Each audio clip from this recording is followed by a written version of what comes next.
Huge SWAT situation unfolding near East Point today, and the capture, we understand, of that one remaining prisoner, that escapee from a New Orleans prison back in May. You remember when 10 prisoners escaped? Well, there was one left, and he's apparently been captured right here in the metro Atlanta area. Deidre Dukes is on the scene where this all happened. We're talking, Deidre, about Derrick Groves.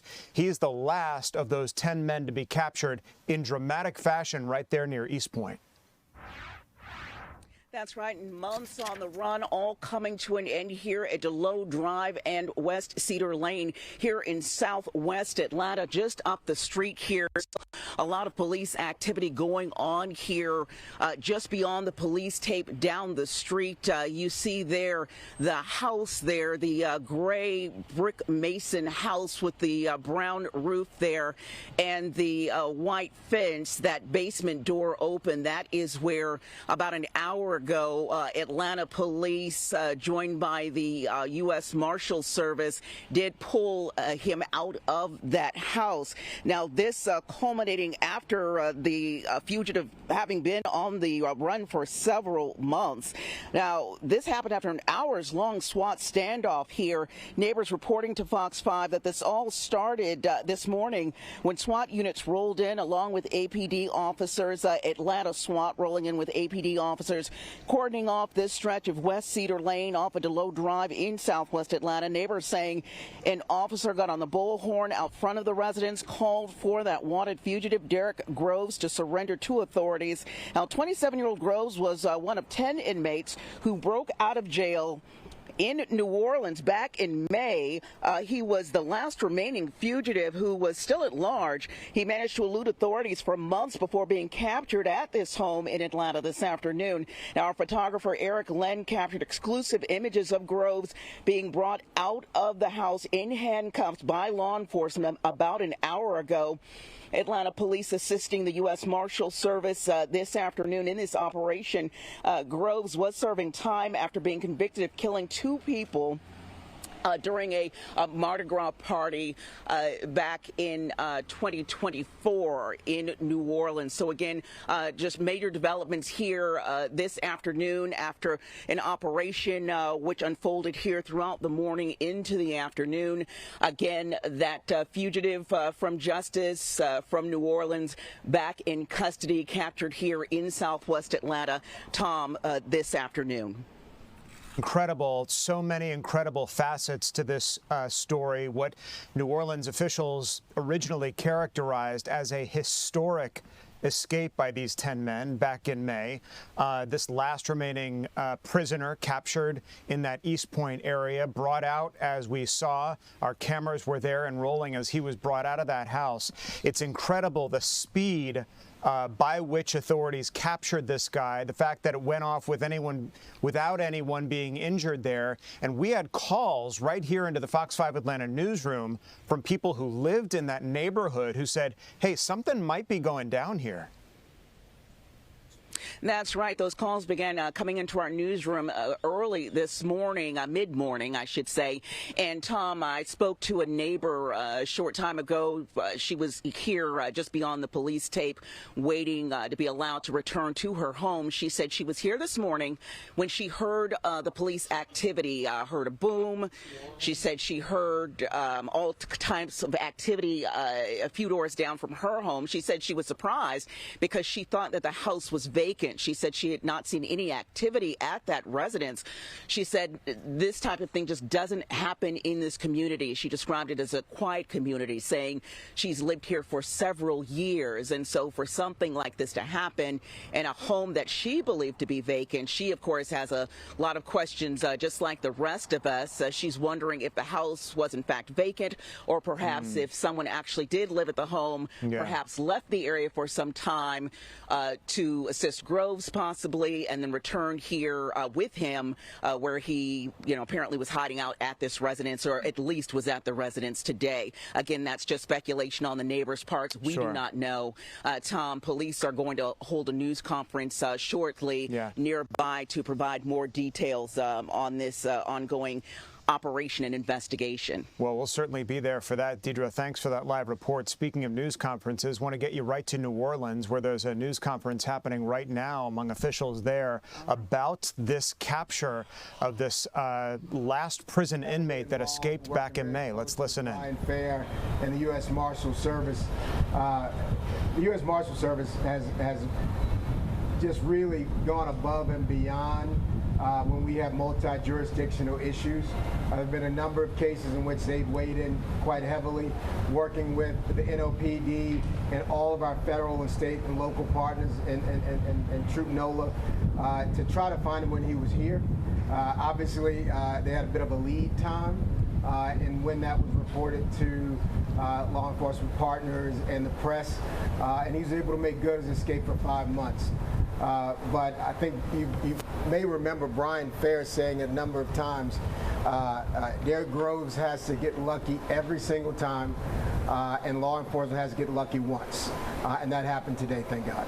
And the fact that all of these inmates were recovered, were taken into custody without any injury, anyone shot, anybody hurt. You know, I think a lot of people were. Let me speak for myself. I was deeply concerned that someone that had been convicted of a double homicide and was supposed to be in Angola would not go easily. I was afraid that there would be loss of life, whether it be civilian or law enforcement. And I don't think we thank Derrick Groves for that. I think we thank God for that, that he was taken into custody without injury. DA, if you could, I know this is sort of the very beginning. I mean, Derrick Groves captured, that's one thing, but how did he get to Atlanta, and if he had any help along the way, that's something that investigators are going to be looking into. Look, I'm not going to, I don't spend too much time on this because these folks are here to celebrate a monumental accomplishment for the city of New Orleans, just as this arrest was. Obviously, Chris, if you go to Atlanta later on today, you're going to have some help. Whether it's an Uber driver, whether it's getting some gas, whether it is catching a flight. He obviously had some help. And there will be a thorough investigation to any and everybody that helped him along the way, in whatever parish and whatever county that assistance came. Last question, what charging decisions do you have right now? I don't want to address that at this point, Paul. It's a little too soon. But thank you all for being here today to focus on 31-1 Burgundy Street. We're standing here at what appeared to be, or appeared to the public to be, a retail business called Culture Fashion. Today I stand with New Orleans District Attorney Jason Williams talking about the arrest of Derrick Groves, the last of 10 prison inmates that escaped from the New Orleans prison system last May. He was in jail awaiting a life sentence at the time of the jailbreak for 2 counts of second-degree murder.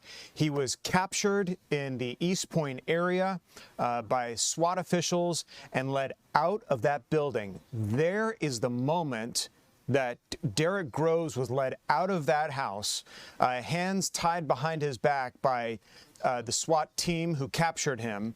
The district attorney, for his part, saying that he's surprised that it didn't go down without any injuries or loss of life. After all, Groves is awaiting a life sentence and was at the time of his break, and that he was convinced that Groves wouldn't go, quote, easily. Well, it appears he was taken into custody without incident today in our own area here in Atlanta of what authorities described as a historic jailbreak that happened back in New Orleans back in May. We want to show you some live pictures there of the scene. There are microphones set up. We're waiting the Atlanta Police Department to approach to sort of tell us how all of this went down. So many unanswered questions here in terms of how Derrick Groves got to our area. Did he have an enabler? Did he have help? These are all the sorts of questions that authorities are going to be working through, especially in New Orleans, where he'll undoubtedly be extradited to officials there to face new charges now of escaping from prison as he awaited his sentencing. Well, culminated in the start of our stream here at 3 p.m. We've been live on the scene in East Point, where in dramatic fashion, the last of 10 men who escaped a New Orleans prison is now recaptured. He was awaiting a life sentence at the time of the jailbreak for 2 counts of second-degree murder and 2 separate manslaughter convictions. We heard from the district attorney out in New Orleans not too long ago in a live news conference. We are now set up waiting to hear from Atlanta police as to how this capture went down. How did they know that Derrick Groves was hiding out inside that house? How did he get there? Was he enabled by anyone? These are all the questions hopefully reporters there assembled at this news conference are going to ask Atlanta police if they happen to know the answers. But now, gratefully, Derrick Groves is back in police custody. He was walked out of the house earlier today, something that you saw streaming here with us in the 3 p.m. hour. This is video of that happening. Our cameras were there and rolling as the capture took place. The district attorney saying that he's grateful that this didn't go down in a very different way as Derrick Groves feared for his life in this life sentence. Let's listen to Atlanta police as they begin this news conference. Southeast Fugitive Task Force, in conjunction with the Atlanta Police Department and the Clayton County Police Department, were able to take Derrick Groves, 28 years old, into custody here on Honeysuckle Lane. Mr. Groves was wanted for escape from the Orleans Parish Jail in May of this year. He was convicted earlier in the state of Louisiana for 2 counts of murder. We are so thankful for the bravery and courage of all the officers involved in this operation. He is the 10th of 10 individuals to be taken into custody from the Orleans Parish incident. All right, everyone, we don't have a lot of information that we can provide, but we will allow for some questions. What challenges did you face trying to get him out of there? See, the SWAT did a lot of damage to the home. That's correct. Our SWAT team, with all their training and experience, they were able to bring him out. We deployed a number of canisters of gas to help move him throughout the house, which he moved to the basement of the house. Soon after, Clayton County K-9 was deployed in the crawl space of the location and found him in that crawl space.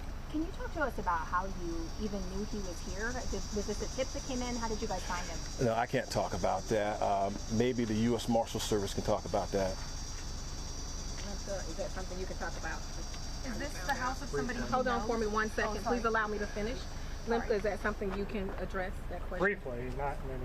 You can come to the mic. This is Frank Limka. I will give you the spelling of his name afterwards, but this is Frank Limka with the U.S. Marshals Southeast Regional Task Force, Fugitive Task Force. So ever since the escape, which was in May, the U.S. Marshals in New Orleans, along with several other departments, started basically a task force just for this case and have spent thousands of hours working tons of leads. We can't say exactly what brought us here, but it was a very thorough investigation, mainly by our New Orleans marshals, and then they sent us information which we corroborated and was able to locate him at this location. All right, now we'll take the next question.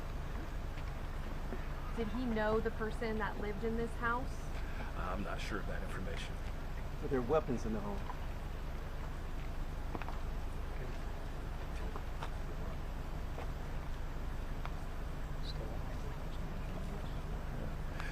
We're still investigating that at this time. Do we know anything about an initial appearance? Is he going to be extradited and have the first appearance? I don't have that information at this time. Somebody may have asked this, Chief, but can you say how long he's been here? Do you think he's been here? The U.S. Marshals would have that information. I don't have that information. Was anybody else in charge? Was there anyone else inside? No, there was not anyone else inside. All right, thank you, everyone. As I stated before, we have limited information on this. Please be mindful this still is an active investigation. All of the details that we can release Atlanta police will be available. giving us the information that they can about what happened this morning in East Point, the capture of the final of 10 escaped New Orleans prisoners. This time, Derrick Groves, accused in a double homicide, was on the run since May. The 9 others had been captured. Groves was still on the run, and he was captured right here in our area, in the East Point area. officials did describe how this went down, that he was found in the crawl space of that house where they moved in and captured him by a canine, which was deployed into the crawl space, and then found Groves hiding down there, and then they were able to extricate him and bring him out. SWAT, APD, the U.S. Marshals from New Orleans all coordinated in this effort. The official there saying that they've spent thousands and thousands of man-hours trying to capture Groves, who you see being walked out of that house. This only happened within the past couple of hours. We began to hear rumblings of what was happening in the earlier hours, I should say, here in our newsroom, when we got calls from people who lived in that neighborhood saying, hey, there's a lot of police activity here, and we're hearing that this may be one of the prisoners from New Orleans. Of course, we worked to confirm all that information and wound up doing so. We were one of the first crews there on the scene of this, and so it culminated in the capture of Derrick Groves there in the East Point area. We'll, of course, continue to stay on top of that situation and bring you more information as we get it.